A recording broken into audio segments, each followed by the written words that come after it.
Katherine Black reacts. So, a break from Emmerdale and Corrie. Mark and I have been watching The Summit on ITV. For those that can't stand reality TV, it is reality TV.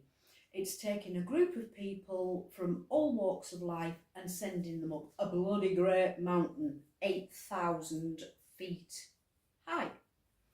Now that's only twice as high as Scawfell Pike in England. So it confused me at first how it was going to take them 14 days to climb 8,000 feet.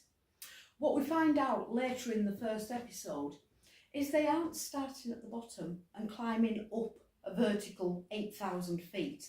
They're walking 100 kilometres, going up mountains, down mountains, up a range, along a ridge, down into the valley, up again, and they have to go across rope bridges and shimmy on ropes and climb rock faces.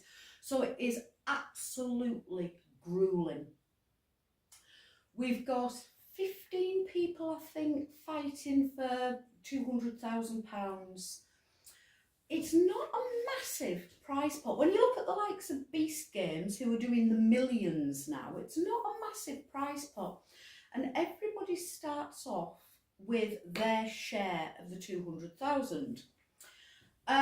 If they quit the show, their money quits with them. So there's a lot of team pressure to keep the team together and keep it moving. However, if they're voted off at one of the base camp vote-offs, then they go and their money stays in the game to build the pot. So we have the token disabled bloke, and we've got this man who's only got one arm, and he is a flipping hero. This guy is an Olympian. He was training for the Olympics, didn't quite make it because he hurt his shoulder. He got hit by a car and hurt his shoulder. But he's as fit as they come, and nothing holds that guy back. When there's a hard challenge, it's as though he's got to put himself forward to prove that he's as valid as everybody else, and he really doesn't need to, because this bloke is so valid. So he, you know, if there's a freezing lake to jump in or a rope to shimmy across, he's the first one to do it. He's great. We've got a bloke who was an old gladiator. He was Ace in the original series of the Gladiators way back in the 80s, 90s. He was Ace. He's coming up 50 now, and he tries to be a leader with this alpha male who is an absolute arsehole prick. Get him off the show. Dockers. Oh, he's not a pleasant man. He's horrible. I'm the boss and everybody is going to do what I say. Well, Ace, who is now called, well, he's not called, his real name is Warren, and he is now an ordained vicar. He's a priest. Do they call them priests at the church? He's a vicar. He tries to go up against Dorcas, and they have a real standoff. And Warren backs down, and it's a shame because he has great leadership qualities and he's a really nice man. Until he steals all the sweets. They get a packet of Haribos and everybody takes one until it comes round to Warren and he takes a handful. That put him in a bit of a bad light. So yeah, they've got to get up this huge mountain range with a lot of challenges. There's a helicopter flashing about that drops messages telling them to abandon people and get them off the show and what's the word? Cast them out. What's the word? Banish them. That's it. So it is absolutely fabulous. I'm really enjoying it. We've got a couple of ladies. We've got an elderly lady. I say elderly, she's 15 years younger than me.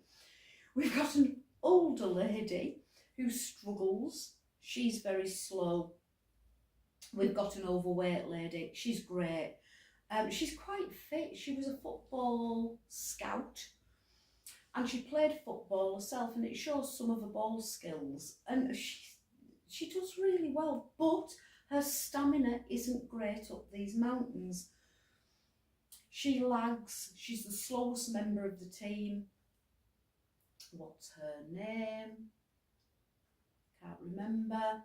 And then we have Miranda, who's the older lady. She also struggles, but she's clever. She says, right, I'm holding the team back. There's two of them holding the team back. This lady who's rather large and the older lady, they're the slowest on the team, and of course the team go to the pace of the slowest person. Oh, and it's on a time limit. They have to reach certain stages in certain times, otherwise they don't get to base camp, and they have to wild camp in the snow and the ice and the frost. Pretty gruelling. They never make it on time. They're lagging 2 days behind now. And if they don't, the rest of the team that are remaining at the end, if they don't all make it to the summit of the mountain by the given time, I'm guessing it's going to be in the morning when the sun comes up. Nothing's been said, but I think they're going to arrange it that they hit that summit just as the sun's rising to get the spectacular sunrise. So they've all got to hit there as a team at the right time. We've got the posh bird. Oh, Gillian McKeith's daughter. None of them are particularly famous apart from Ace and Gillian McKeith's daughter that we know of so far. And this girl, oh, what a princess, what a Barbie girl, what an absolute pain in the neck. She was my first one to get out until Dorcas became an absolute prize idiot. I wanted the overweight girl, I wanted her to do well. I wanted her to come through and make the end. Spoiler, spoiler, spoiler, spoiler, not going to tell you. So yes, the summit. Now, for all the non-reality TV, the reality TV haters, Mark is the biggest reality TV hater you'll ever find. He can't stand it, but he's riveted to this. The scenery is spectacular. The climbs are grueling. The life for this fortnight is grueling, and he's loving it. I'm pointing to his empty chair here as though he's sitting there. Hello, Mark. Are you all right, darling? Good. I'm glad. You just carry on there being invisible. You're good at it. He's not there.